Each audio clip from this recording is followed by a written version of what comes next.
G'day. How you doing? Haven't seen you for a while. Just turned the telly on here, shouldn't take long to warm up. I dropped a new spark plug in it the other night and she's going pretty good now. Sit down and watch this program, they reckon it's pretty good. Hang on a minute, I'll check that the aerial's alright. Got to allow for the hills from the reception here. Can't be too careful with these aerials, of course. Got a mate who ran into a bit of bother the other day with aerials. He was playing about with them without the glovey protection. They reckon he got a volt up his arm.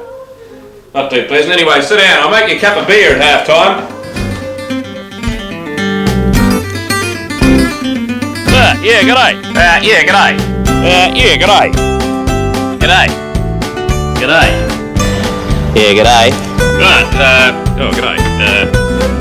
How you going? Oh, yeah. Thanks, Ian. Yeah, g'day. G'day. G'day. How you going, alright? The story? To be perfectly Francis with you,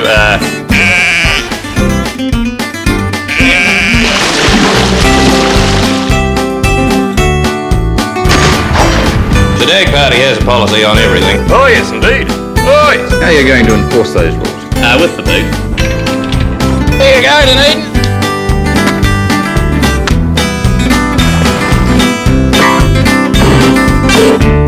That's the canopy. Sit down! Get in behind! Get out, you rot!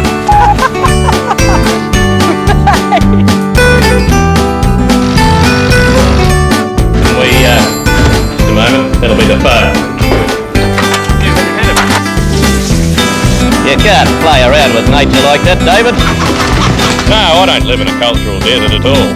How would you rate the quality of life in New Zealand? Oh, cracker!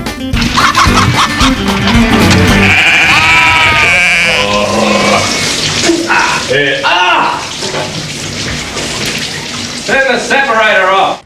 And it's still Daggy Boy. He's in the last turn. He's be going for the judge at any moment now, and the only other flea left in the race would appear to be Big Hero. It's Daggy Boy, although he's slowed down almost to a crawl now as Daggy Boy, and here comes the expected challenge from Big Hero. Can Daggy Boy withhold the challenge? Can he withhold the challenge? They're almost up to the line. Can Daggy Boy hold the challenge? I think he can. And as they go to the line, it'll be... Hello? There's been an inquiry into the running of that race. I'm not quite sure why. We'll have a look at the inquiry. We'll take care of the inquiry, and all placings have been confirmed.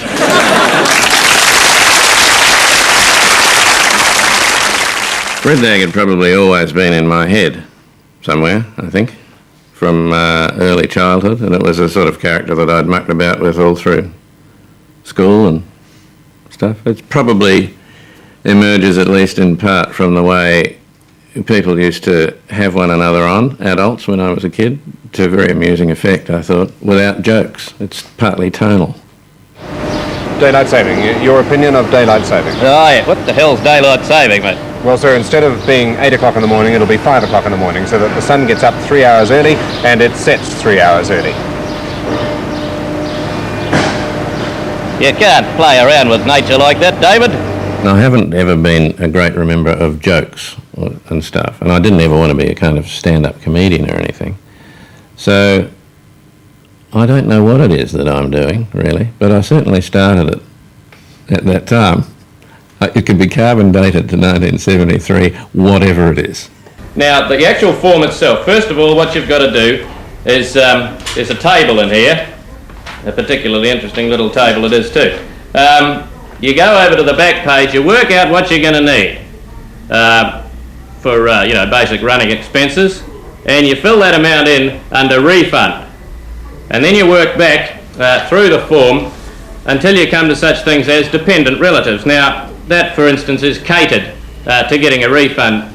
In my own personal case, I have a standing arrangement with a family up the road from me that breeds like rabbits. Now, they come in about once a year for a bit of gherkin soup, and we fill me form out. Just a moment, that'll be the phone. Yeah? Inland Revenue. Yeah, which one? Yeah, the big bloke we had here last year. Yeah, beauty. Ripper. Thanks. Yep. Now listen, you might like to have a look through the forms. They're particularly interesting, those forms. I got involved in doing some stage shows when I was at university, and I was about sort of 18 or 19 or 20 or something, and Fred Dagg was one of the elements of the way we were mucking about at the time, so occurred there, probably in its full manifestation in 1971, on stage at Victoria University in a show called 1 and 5. Yeah, g'day. Is Trev there, please? G'day, Mrs. Burke. Yeah, it's Bruce here. Bruce. Trev's friend, Bruce.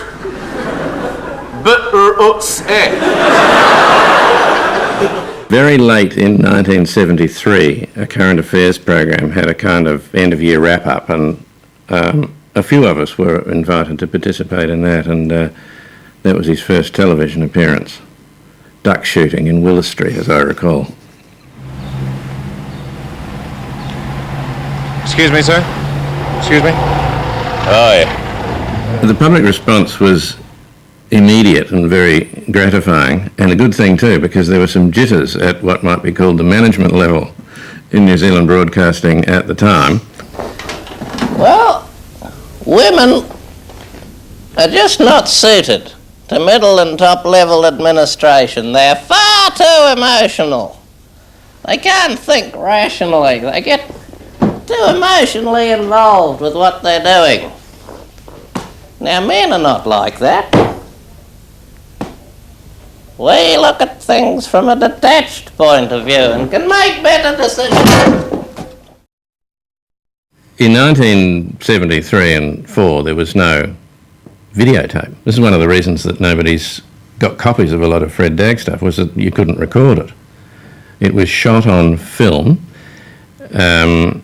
with a film camera and a separate sound system, and edited on a Steenbeck in a way that things aren't edited very much any longer. It was a slightly longer process, but it was one I learnt to understand, and I remember on one occasion going out there to shoot something and there were no operators available. So I logged a camera out and I went and stood it in the car park at Avalon, pointed it at a tree, focused it on the tree, started the Nagra and went and stood next to the tree and did a monologue to camera, turned the camera off and went to processing. So you actually learnt to do quite a lot of things by having to. It was, you know, at one level pretty rudimentary, but it was an awfully good way to learn a lot of very good tricks. Mr. Dagg, you may not want to answer this question, but I'd like you to tell me truthfully how many sheep you in fact have. Around 2 million. Around about 2 million.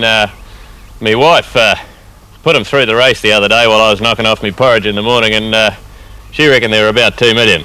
Have you ever had time to count them? Have you done that? I've had time, yeah, but I've never done it. Why not? Too busy, mate. And the suggestion was that some people were pretending to retain some stock they didn't actually have in order to obtain the benefit deriving therefrom. I found that very difficult to believe, and I tried to point that out. We here retent the sheep in March, and then we retent them again in October, and if any have slipped through, then we whip out after dinner and retent them in the yard. Mr. Dagg, I imagine this whole process must involve the payment to you of fairly substantial sums of money. Yeah, I should imagine so, yeah. Well, Mr. Dagg, I wonder if we could see some of these alleged sheep. Yeah, I wonder if we could. Now, you see that hill over there? Yeah. Yeah, well, down in that first saddle, see that white thing? I think that's one of them. No, just a minute, that's a rock. They don't have a rock retention scheme, do they, the Gummin? Would you mind if I made a head count? Not at all. No, that's all right. You just jack your slide rule up. I'll go and get you some. Hang on.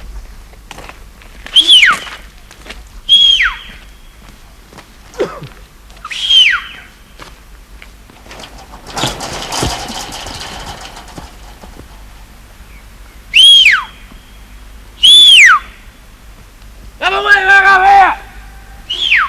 Go and get some sheep! 2 million! So this wasn't so much the free market at work, this was the free market just not getting out of its pyjamas properly and going back to bed. It preceded the the rigorous free market in which we now operate. I'll be along in a minute. The international issue that most impacted on New Zealand, other than economic change in the 70s, was the beginning of a New Zealand sensibility being developed over nuclear issues, because the French were conducting bomb tests at Mururoa, and we didn't know that we liked that. We didn't expect people to come and have a big poop in our backyard. I have reason to believe, that is to say I've got no reason not to believe, that I've invented a bomb of catastrophic proportions. Could you describe your bomb? What does it look like? Well, it looks like a bomb. I mean, a bomb's a bomb. Up the sharp end, you've got the lead, and that bit's going to hurt. Then there's, in the middle canister, there's all these chemicals and things of a highly technical nature, which I can't actually pretend to understand terribly well myself. And in the final, the last canister, there's just a whole lot of other stuff that I found around on the concrete of the milking shed after milking. And I think that last section, if everything else fails, might be a little cracker. Where is the test area? Have you found one yet? Well, yeah, the wife and I struggled over the Atlas last night trying to find a test area. We don't want it to be too near to New Zealand, so that the ghastly fallout and firestorms and such like don't affect the good people in New Zealand. So we've got an area a long way away from New Zealand where we won't be affected at all, and not to put too fine a point on it, France. It has to be remembered that when all of this was happening, there was one TV station, it was black and white, and everything on it was either live or film.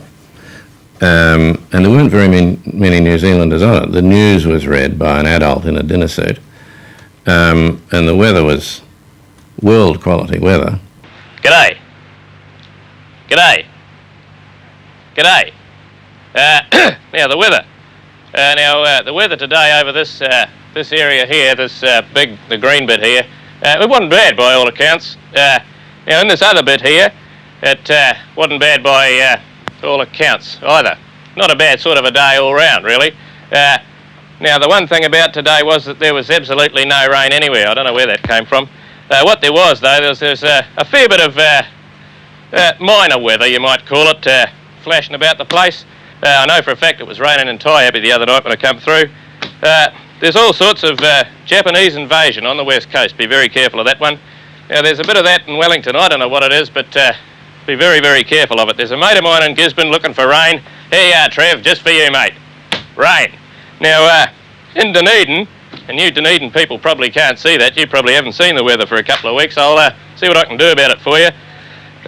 Cloudy in Dunedin tomorrow. There you go, Dunedin. Good.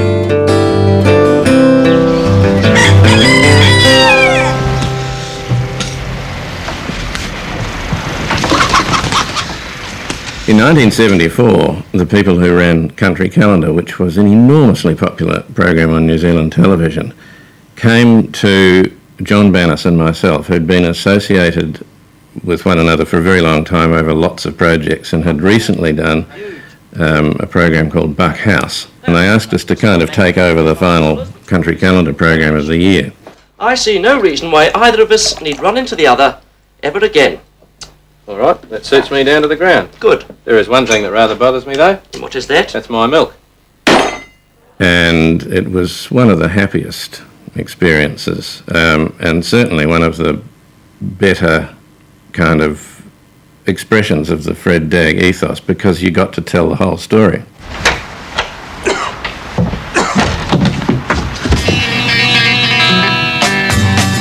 We've got 14,000 acres, 13,000 in grass and 1,000 in rock up the back. Now what you see here is that the land basically is divisible into two basic types. There's the hill, the actual hill country, and then there's the flat country, which is not got any hills on it at all.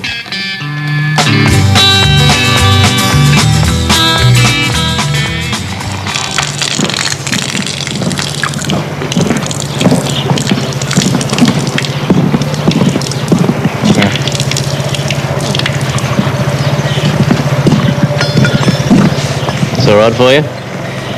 Yeah, g'day. This is the milking setup. She's been, as far as farm economics is concerned, she's been a fair proposition. We were going to put in a rotary setup, but But the brother-in-law's got one of those, and they're not perhaps as good as they're cracked up to be. He's had a bit of trouble with it. Apparently, something went wrong with the rotary mechanism, and he found he was homogenising his milk before it left the property, which apparently doesn't pay. Get out of there! It broke, and we've had people out from the town looking at it. Joggers, or all sorts of joggers, but they didn't seem to be able to work out what was the matter with it. Actually, the wife fixed it one night. Never found out what was the matter with that. Hello. That's the neighbour. He's looking for a couple of hundred two-tooths he lost a couple of weeks ago. He won't find them out there. We buried them up the back there. He'll never find them. What we are about to receive, we must remember to thank the old Sheila.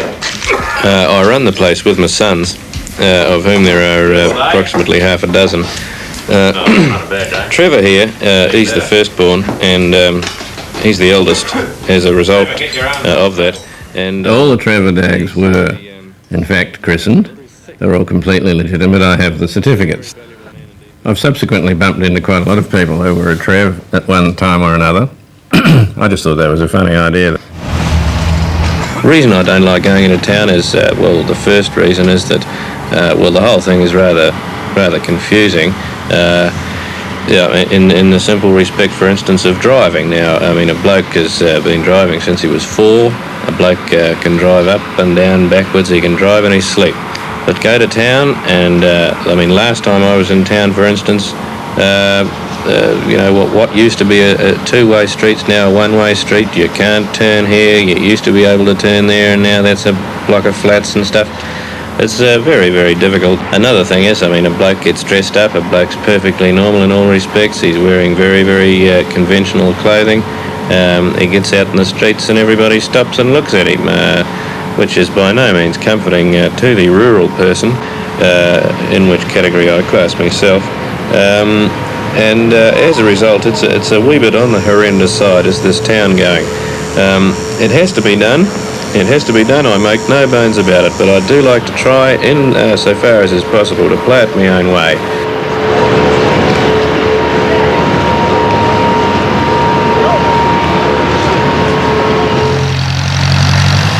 Machinery and equipment are precision articles, and they've got to be very, very well maintained indeed. They've got to be looked after, they've got to be cared for, or otherwise they're just not going to pay. They're going to be uneconomic, and there's nothing worse on a farm than an uneconomic, non-paying proposition. At the moment, I've got a totally non-paying, uneconomic proposition to the tune of 14,000 acres. As I was telling you, we're having a bit of trouble with the milking gear. So I've invented a machine to get round it. Actually, most of it's down at the patent office. We've been waiting for it to come back for a couple of days, but the railways won't touch it. It'll be back shortly. But we have one or two bits and pieces here which we can explain to you. Firstly, the idea being that we milk the cows out on the field. G'day. Yeah. We milk the cows out on the paddock, and then we go around with this machine and we collect the milk. Problem being that we've got to separate the milk from the hay, and this has been a rather tricky one, but let me just explain to you. Basically, this piece of mechanism here, that's the canopy. Get that out of the way for you. Now, what happens basically is that this thing here, this cuts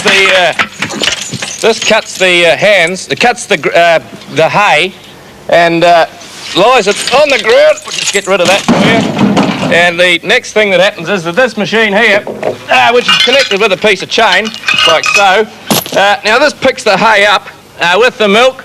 Just get rid of that for you. Get that out of the way there. Now the milk is then pumped up through this, or pumped down, depending on whether the machine's upside down, which happened the other day. Rather a tricky one, that. But the pump that's what that does. Now then, g'day. That's the neighbour. He's looking for his tractor. I don't think he'll find it, actually. Most of it's incorporated in the bit that's down at the patent office.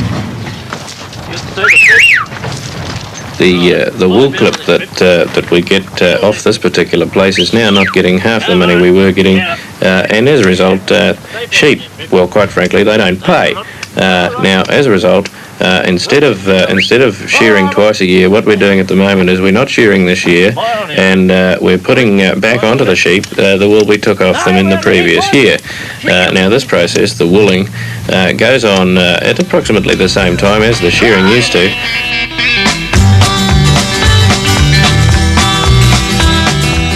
Well, after the country calendar program, Fred Dagg was relatively fully formed as a concept, and as a sort of, it had a geography now, and it had a broader sort of a family context and a business context, but there wasn't much I could do with it because there weren't program opportunities. Yeah, g'day. Well, now we've got 2 channels. The only remaining question is how you pick them up. Now, you're going to need an aerial, and it's not really very difficult to do. The stupidest person in the world could do it, and I'll now attempt to prove that thesis. First of all, it's raining and it might be a bit cold, so don't forget the old heater. So I formed this relationship with the current affairs program, and I began to do regular and semi-regular bits and pieces which drew their subject matter from what was actually happening in current affairs. Now, if you live south of Taiabe, and let's face it, most of us do, you've got to turn the whole thing upside down and get all these elements working in another way. Now, what you've got to do is to make an allowance for the hills. You've got to bend the elements around so that they can pick up the signal around the hill. And then you've got to just get hold of this piece of cord and jab it into the heater just to connect the power up. And with any luck, you should be in business. Fred Dagg, you've come out in favour of censorship. Yep. Can you tell me why? Yeah, I can. I went to see a film the other day called The Night Porter, which I thought was going to be a documentary picture about Sir Humphrey Porter, the well-known person. He was knighted the other day for his services to fencing wire, and it happened not to be a film about him at all. Wire was hardly mentioned, and when it was mentioned, it had very little to do with Sir Humphrey. Whichever reporter on the program wasn't terribly busy got stuck with having to come out and interview me, and they were all very good about it. And a lot of them have stayed in television, people like Ian Fraser and Lindsay Perigo and Gillian Woodward and Spencer Jolly and Bill Earl and Murray McLaughlin and all sorts of people. Have you had any other experiences? Oh, yes, I have. Considerable number of experiences. I remember just after the war, a couple of mates and me ran a mucker to bring and buy and tie Happy. Well, then what do you recommend? Well, I recommend that everybody in New Zealand gets together and watches all the films that are available, uncut, and then afterwards we have a bit of a chat about it and work out whether or not we should have watched them. But aren't you afraid that people may be as drastically affected as you've obviously been? Yeah, with any luck it should be a good meeting. Terry Carter was another one, and they got quite good at asking extremely straight questions because the things really only worked if they took me seriously. Mr. Dagg, what do you think of the Prime Minister's argument that New Zealanders are just not the sort of people who would accept bribes? Well, I think it's a very sound argument. To be perfectly frank with you, I'd go along more or less, probably about 78% with that argument, and for $10 and 100 weight of pig food, I'd probably go along with it in total. Mr. Dagg, this oil you say you've discovered here, do you think it's in commercial quantities? Oh yes, I should think so, yeah. There's a lot of it down there. How can you tell? Well, if you bang your foot on the ground, you can hear it all swilling around in there. It's a big field, a very big field indeed. How many barrels? Well, I don't know about barrels, but I should say there'd be at least a couple of gallons down there. 2 gallons? 2 or 3 gallons, or maybe 3. Is that all the oil here, or would there be other... No, there are other fields. There's 15 or 20 fields up behind the wool shed. How do you know that?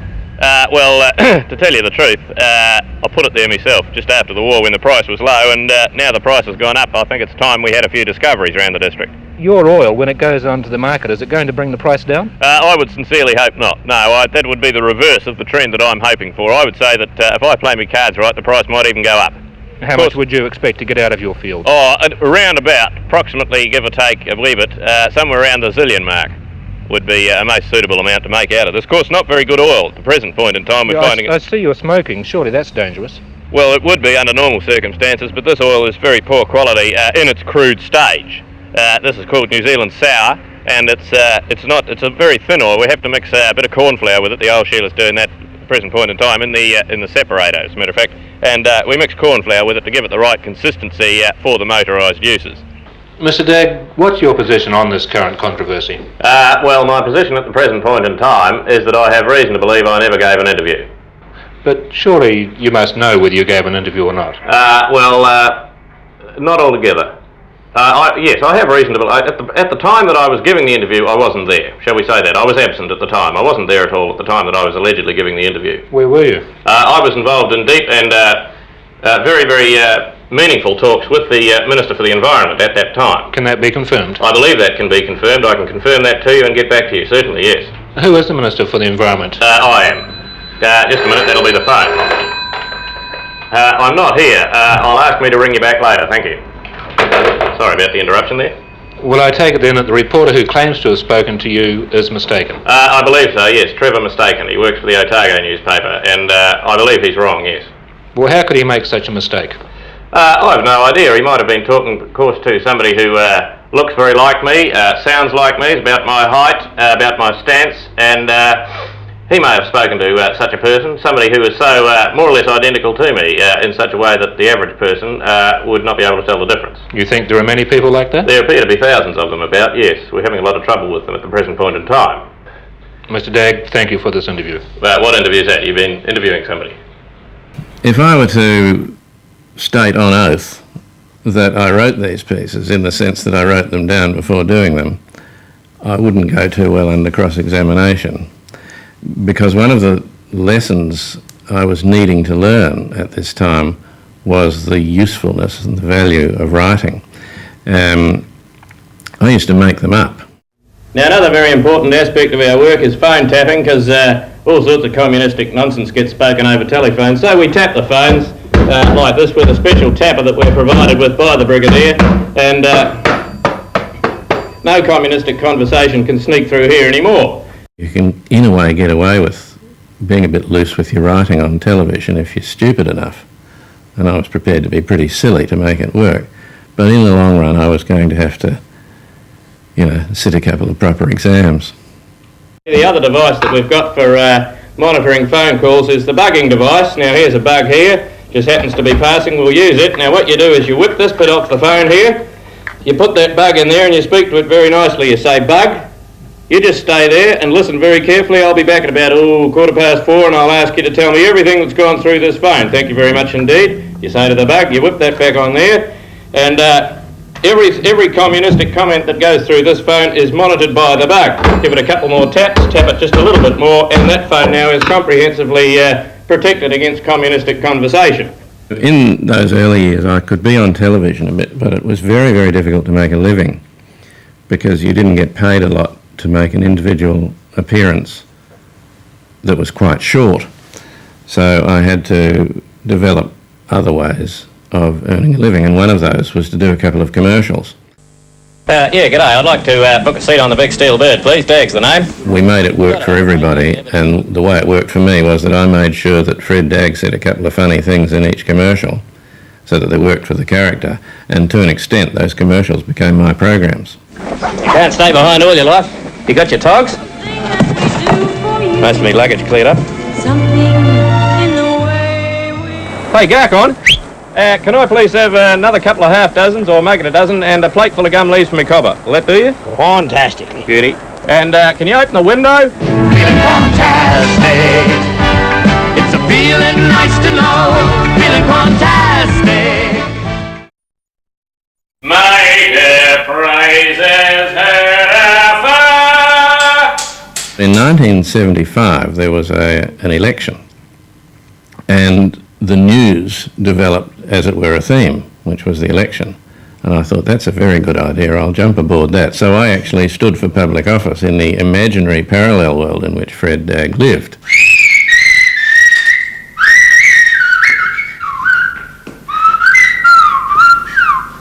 Mr. Dagg. G'day. I hear you've decided to contest this year's elections. Yeah, that's true. What's brought you to this decision? Well, I think that the present incumbents have lost all track with the land, and I think that the land needs to be better represented in the House. And I don't mean by this that vast amounts of money will be paid to farmers. I don't mean that at all. There's no self-interest in this whatsoever. Monies can be paid to farmers' wives, farmers' sons, farmers' cooperatives, farmers' companies, and all other affiliated agrarian bodies. Any slogans? The one we've got at the moment is it's time for a beer, which we're particularly pleased with, because indeed it is. Keep New Zealand Daggish, another one that was suggested. Have you started campaigning yet? Oh yes, indeed. Oh yes. As a matter of fact, we had a meeting last Saturday. A very well attended meeting last Saturday. There was some bussing involved, but I think we can dispense with any further reference to that. We had 48,000 people. 48,000? Yeah, last Saturday, 48,000 people at a political meeting in New Zealand. Virtually unheard of. Where was this? At Athletic Park. There was actually a football match played at the meeting, just to keep everybody amused. As a matter of fact, some of my more complex policies I don't think were fully understood by the voters.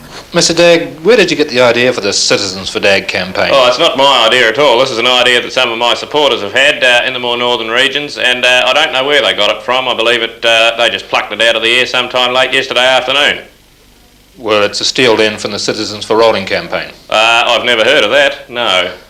I understand you've got 8 people supporting you, all of them called Dagg.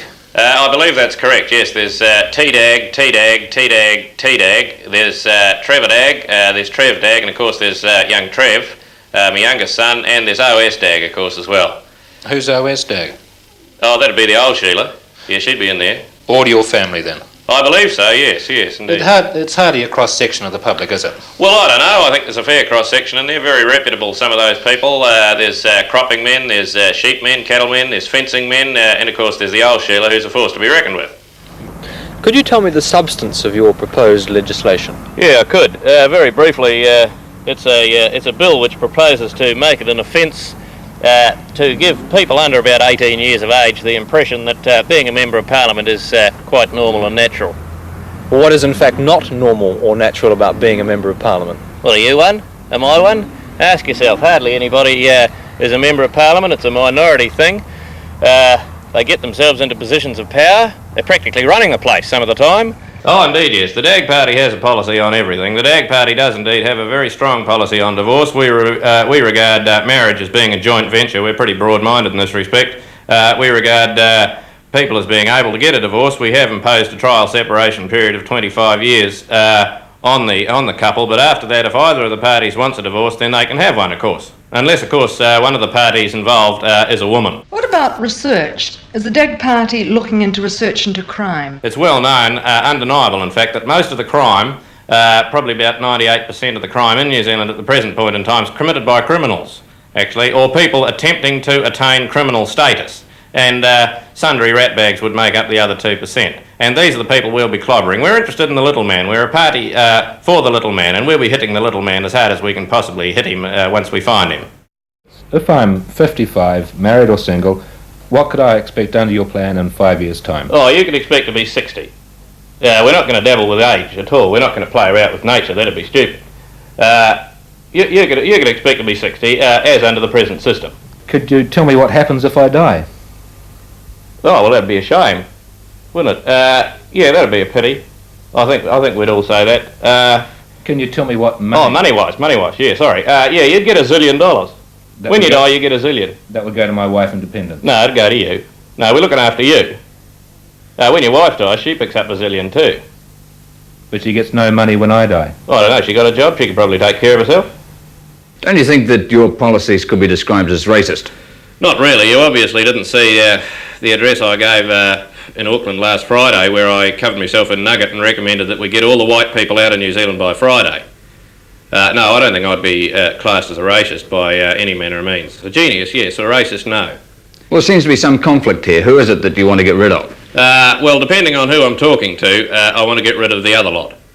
So get out there on Saturday and vote. Now remember not to vote informal. Don't wear your corduroy pants and your hush puppies. Get fairly well dressed up or your vote won't count. And with any luck, we should be in power on Monday. Give us a ring on Monday. We'll see what we can do for you. There'd been a national government since time immemorial until 1972. And in 1972, Norman Kirk became the first Labor Prime Minister since Walter Nash in the late 50s. And he sadly died in office, and Bill Rowling became the Prime Minister until the election in 1975, at which Robert Muldoon was elected in a big victory, defeating the Labor Party and sadly myself. Mr. Dagg, Mr. Dagg, are you depressed at the outcome of Saturday's result? Not at all, no, I'm delighted. But you polled only one vote. Oh, we polled one vote. That represents a 100% swing to the Dagg Party, as the pundits were saying on Saturday night. They're quite right there. A 100% swing to the Dagg Party. Unprecedented, absolutely unprecedented in world history, I should think, that there should be a 100% swing to a party.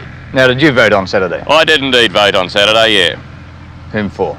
I voted for a certain agrarian candidate, not a million miles from here. Yourself?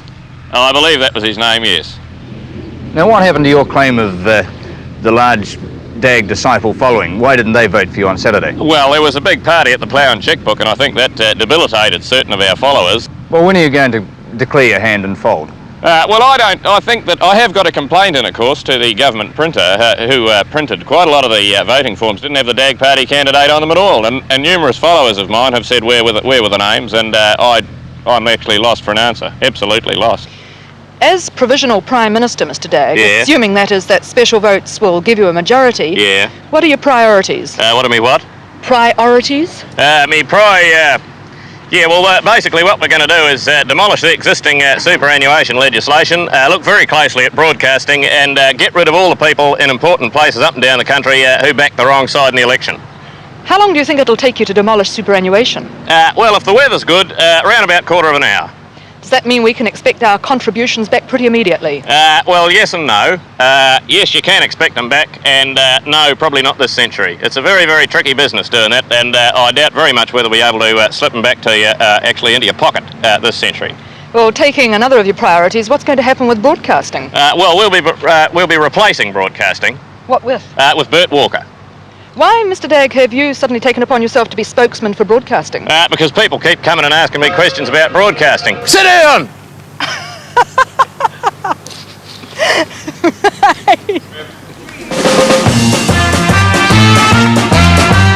Gumboots, they are wonderful, gumboots, they are swell, cause they keep out the water, and they keep in the smell.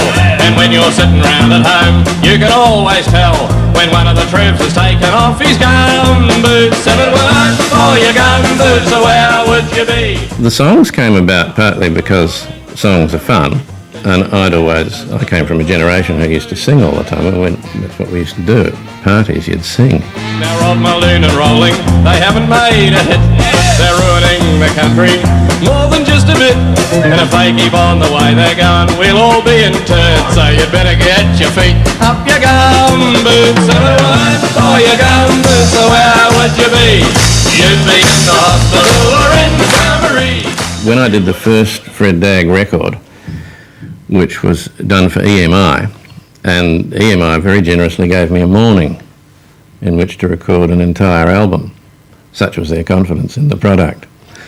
And I thought, well, I can't just make it of monologues, so I needed to do a couple of things. So in the studio I made up a thing where I was pretending to do the milking and I was singing snatches of song. Get that fowl out of here, Trevor. Get that chook out of here! Trevor! Get that chook out of there! Moon River, wider than, about a mile, I'm crossing you in an old field. One song was supremely silly, and the other was, intending to be a satire, but became an anthem by mistake. We don't know how fortunate we are to have that place. We don't know how propitious are the circumstances, Frederick. We don't know how lucky we are, mate. We don't know how lucky we are. And so you get, with any luck, both the kind of enthusiasm about the place coupled with these rather peculiar critiques of a smugness which might be said to emerge from isolationism. We just don't realise how fortunate we are. We have no idea of the luck we possess. Collectively, we just don't. I'd always thought it interesting that New Zealand took great and legitimate pride in its sporting heroes, but it perhaps didn't sufficiently acknowledge people who'd been heroes in other than particularly sporting contexts. So I decided to do an All Black side made up of people who'd sort of done New Zealand proud in the arts and in other general areas. But in my head at the time was that very particular sound that I used to hear when I was a kid of the All Blacks, the team being announced after the trials, under the stand, in sepulchral tones, in an echoey kind of venue, as if it was the most important thing in the history of the universe. Fullback, E.P. Hillary, Auckland. Wing 3/4, R.J. Hall, Otago. D.F. Dobbin, Auckland. Centre, K. Takanawa, Auckland. And I like the fact that the All Black side contained women too. I think that's something that should happen, actually. Second 5'8", N.S. Neil, Otago. First 5'8", A.J. Curnow, Auckland. Halfback, R. Hotere, Otago. Number 8, P. Jackson, Auckland. Flankers, L. Tamahori, Auckland. J. Campion, Wellington. Locks, B. T. Finn, King Country. N. M. Finn, King Country. Props, K. Hume, West Coast. M. Mahey, Canterbury. Hooker, J.P. Frame, Hotafanua. In the late 70s, Fred went on a very important trade mission to Australia. This is valuable work, and it goes on to this day. Magnificent, well-proportioned, large, convenient block with exquisite low-maintenance garden means there's no view, but one of the trees had a flower on it the day we were up there. Australian farnarkling received a much-needed shot in the arm with the news that Australia have eliminated Sweden in a nip and tuck affair in sub-zero temperatures at the all-weather farnarkling centre in Gothenburg earlier today, Australian time. Was that you? Huh? Must have been me. Sorry. Hey, Mr. Wilson, have you measured the 100 metres track? Yes, of course. Well, let me ask you, how long is it? How long is the 100 metres track? Yes. It's a 100 metres track. Yeah, I know what it is, Mr. Wilson. I'm asking you how long it is. Now the light is falling. This will be our last goodbye. Senator Boswell, thanks for your time. I don't know where they are. I can't Senator, see him. Am I supposed to be able to see him? Senator Boswell, can you hear me? Couldn't I be able to see him? Mr. Ruddock, thanks for your time. What I will say with regard to that is that the department and indeed officers in the department charged with... Mr. Ruddock, I haven't asked you anything yet. OK, buzzer's working. Gareth Evans. Cheryl Curnow. Yep, Laurie Oakes. Terrific. OK, first question. Now, hang on, Gareth. Hang on, Gareth. I think I could find a place in my organisation for an enterprising young man like you, Jack. What if I say no? Just remember the king's fairly handy when it comes to karate. Actually, the name Marcus Croft rings a bit of a bell. Yeah, what sort of bell? I think he might have applied for a grant. Did he get one? Who put that trike on the table? My only strength was that I came from the audience, and I had a kind of idea of what the audience might like. So the job for me was how you go from being in the audience and knowing roughly what you'd like to see to doing it without anybody noticing. Anyway, this kid was sitting in the class this day writing this essay and he felt crook. Well, nobody was terribly surprised, of course, because this kid got crook every day of the week. It was the school milk that did it. This was in the days, of course, when there was such a thing as school milk. This is before the politicians decided that kids didn't like school milk.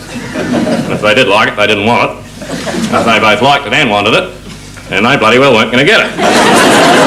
And what they used to do was they used to stack the school milk out in the sun for a couple of hours to curdle nicely for the children. Put a little green head on it about so high. Normally after school milk time there'd be a few fairly pale faces lurking about the place, and now and again we'd have to have a visit from the Sawdust Man. You remember him, do you? I could name all sorts of people who influenced me, including people I knew, because of course the people you know in this world are a much greater influence on you than the people you don't know. But lots of people I have known have got a shareholding in Fred Dagg. Lots of them. And I say that with gratitude.